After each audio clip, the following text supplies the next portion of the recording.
Շան առավոտյան այդ կադրերին հավանաբար ծանոթացել եք, առաջին տպավորությունը որն է։ Առաջին տպավորությունը հետևյալն է, որ Նիկոլի բանդային էլի հրահանգ է տրվել, այսօր առավոտ շուտ, օրը բաց չեն թողել բանդիտիզմ իրականացնելու համար։ Հայաստանում պետական ինստիտուտները իշխանազավթումից հետո Նիկոլի կողմից վերածվել են այլևս բանդայի ստորաբաժանումների։ Շատ հստակ գործող, կազմակերպվածության բարձր աստիճան ունեցող բանդա է, որը շատ լավ գիտի, թե ով ինչ պիտի անի, ովքեր են որ պիտի զինված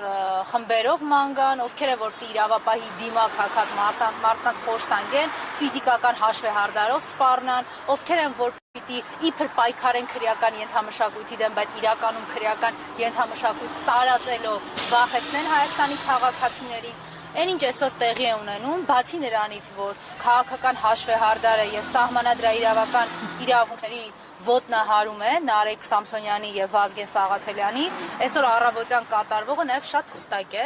ազատ խոսքը ճնշելու եւ լրատվամիջոցը փակելու Նիկոլ Փաշինյանի հերթական դրսեւորումն է։ Ինչ ենք մենք խուսափում դրանից խոսել։ Արգրավեն լրատվամիջոցի գործունեության, բնականon գործունեության համար անհրաժեշտ տեխնիկան նշանակում է փակել լրատվամիջոցը։ Եվ դա կոնկրետ հստակ հրահանգ է եղել, որ այսօր կատարել է հեղինակազրկված քննչական ու ազգային անվտանգության ծառայությունը։ Իմ կրչան ամեն դեպքում խուլիգանության հոդվածի հետ է կապված ամբողջ process-ը, Ալեն Սիմոնյանը փաստորեն նաև առանձին հայց է ներկայացրել վիրավորանքի համար փոխհատուցում է պահանջել, համենայն դեպս այդ մասին են գրում լրատվամիջոցները, ոչ նորմատիվային բառապաշարի համար, եթե ընդունենք անգամ, որ դա եղել է, այս տեսարանները համարժեք են։ Դուք Ալենի բառապաշարը տեսել եք, ազգային ժողովի նախագահի աթոռին վերընկած, ինչ հայհոյանք, անմակարդակ բնույթի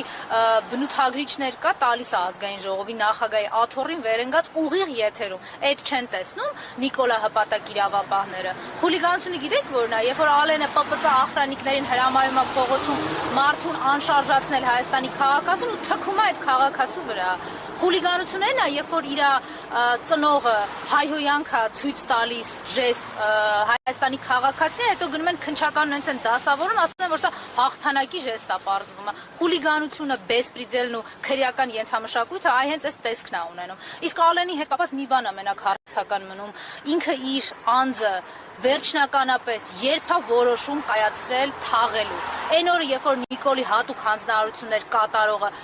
ֆիքսեց, արձանագրեց եւ դա տենց էլ առանց վիճարկման մնաց այն, որ ինքը անբարոյականի վաստակ է, այդ ժամանակ, թե այն ժամանակ, երբ որ իր հայրենիք համարվող Աղդամը ծախեցին, հանձնեցին Թուրքին, թե այն ժամանակ, երբ որ Նիկոլը հանձնարարեց իր հարսին տանել բանտախոց, այս սա է խնդիրը։ Իմ կրչան իդեպ այս հայտարարությունների առնչությամբ կարծեք հայց կար ձեր դեմ հենց Ալեն Սիմոնյանի կողմից, ինչ փուլում է, ինչ գործընթացներ հաջորդեցին դրան։ Նիկոլի վնգստացող դատավորների, աղդամցի Ալենի հրահանգով գործող իրավապահների գործողությունները քննարկման առարկա պետք չի դարձնել, այդ պայքարը կավարտվի այն ժամանակ, երբ որ Հայաստանում իրավակարգը կվերականգնվի։ Շնորհակալություն։